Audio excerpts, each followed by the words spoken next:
Greetings, Math 111. We are going to jump into section 2.3 today. We have in chapter 2 talked about how to organize the data, how to display it in a graph, and now we're going to look at a couple other techniques that allow us to present it in a way that people can interpret it, absorb it. Sometimes when you have so many numbers, it's hard to know what's going on. So that's what we're going to jump into. We're going to look at stem and leaf displays from raw data. Use a stem and leaf display to visualize data distribution. Compare a stem and leaf display to a histogram. So some sort of, all of these fall in this category of exploratory data analysis. I will never test you on that word, but that's kind of the generic term of what we're working on. So histograms, other graphing displays, stem and leaf is one way to display data. Let's jump into this. Okay, so stem and leaf. So a stem and leaf, think of a plant, all right? So the stem is what's in the center, that's what it grows from. The leaves come off of that plant. So a stem and leaf display is a method of exploratory data analysis that's used to rank, order, and arrange data into groups. Has some similarities to a histogram or a frequency diagram where we set up classes. However, these classes are broken down in a simpler manner, perhaps is the best way to put it. So stem and leaf, let's just jump into this. So this example uses airline passengers and carry-on luggage.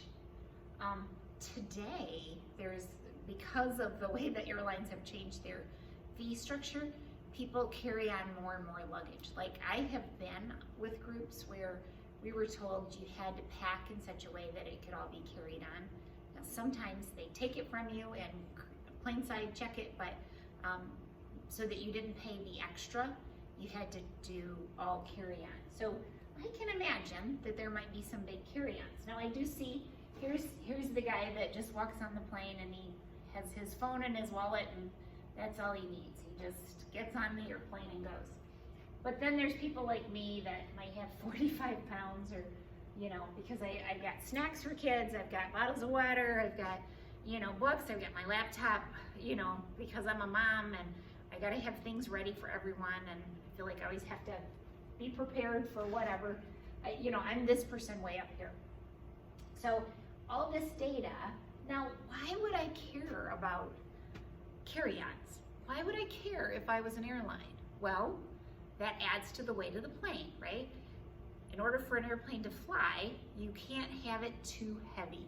So yes, I figure out what the average person weighs and what I would expect, the passengers to weigh, and then I have their checked luggage, but I also have to account for their carry-on luggage. So this is important information to understand.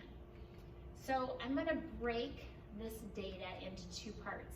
One part is called the stem, and I'm going to draw this as we go here. One part is called the stem, and that goes here. So this is my stem, and this is my leaf. And the stem, in this case, where I had data that went from 0, oh, there was a 51. I didn't even see that. See, when there's all those numbers, it's easy for one to get lost. So I use the tens place as my stem. So 0, 1, 2, 3,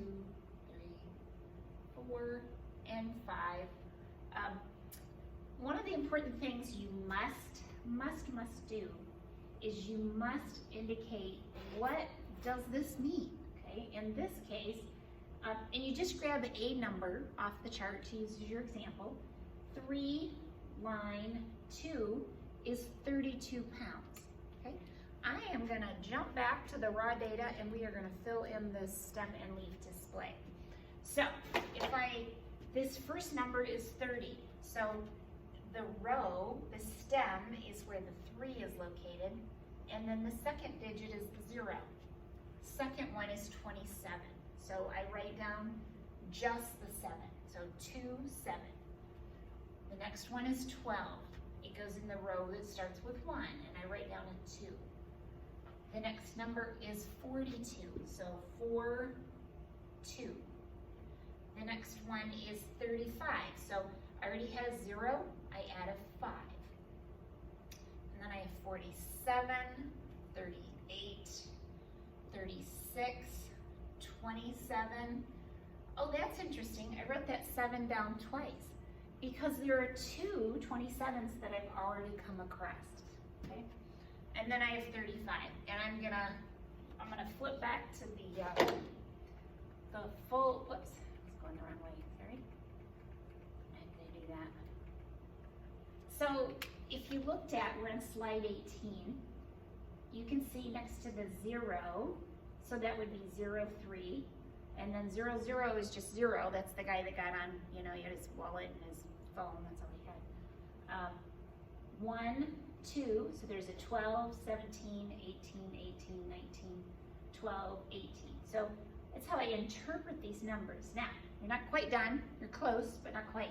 I need to take these numbers and put them in order because it tells me, if I look at this, I do have these 2 people with practically nothing. And then I have a couple 12s, and then I have, look how these are grouped together. I have a 17, 18, 18, 18, 19. So I can see how that data is grouped together. What I notice is the longest line, right? So I have these numbers nicely spaced. The longest line is the one that starts with 30. There's a lot in the 20s, but I also know they're concentrated in the upper 20s. So there's 21, 21, 21, 22, but then 26, 26, 27, 27, 28, 19, and 19, okay? So those are stem and leaf displays. And it gives us a pretty good idea by just looking. Now, if there was a line where there was nothing, that means somehow this data, there were no values in that data range. That tells me something, right? It tells me, perhaps there's nothing in the 40s and then there was a 51. Well, that would tell me that somehow this guy slipped through and shouldn't have had such a big carry-on. Perhaps that's why, right?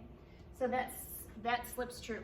Let me, this is just one of your web-assigned questions will say do a split stem and leaf, and there's a little video or there's a little explanation that explains it, but let me walk through that. A split, so this is called a split stem and leaf.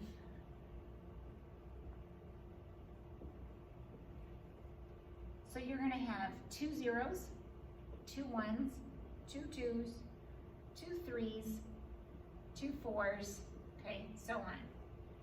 In this row, so there's 10 digits. So first of all, recognize that we have 10 digits that we count with. We have 0, 1, 2, 3, 4, 5, 6, 7, 8, 9, right? So the first, we'd put half of them on one line and half on the others. So this first row would be the numbers 0, 1, 2, 3, and 4. The next one would have 5, 6, 7, 8, and 9. Same thing, next to the ones, I have a 0, 1, 2, 3, and 4. Next to the 1, I have a 5, 6, 7, 8, and 9. So when I split it, I literally have 2 rows for each tens place. Now, why might I do that? Well, maybe there is so much data that if I had a super, super long line, my eyes would kind of just blur together. So if I break it into sub-chunks, we'll call those sub-chunks, then I can see better what's going on. Okay, so when you see this web-assigned question about the split stem and leaf, you're gonna have 2 zeros, 2 1s, 2 2s. I forget how far it goes, but that's how you break that up. And they do have a help in the system. All right, I'll let you guys read all that. So how do I make a stem and leaf? I divide the digits of each into 2 parts. It could be that I do 2 decimal places, 2, like the hundreds and the tens together, depending on what my data is like. In this case of the airline example, it made sense to break it into the tens place and the ones place, but maybe there's a better way to break it down. We want to put them all from smallest to largest. Remember that last step where you put everything in order. We want to have the leaves with the same stem in the same row as the stem. And we have to have some sort of label. I always call it the key to indicate what does this mean? When I write a number and then a line and then a number, what does that mean? Okay. So that was the end of 3-3.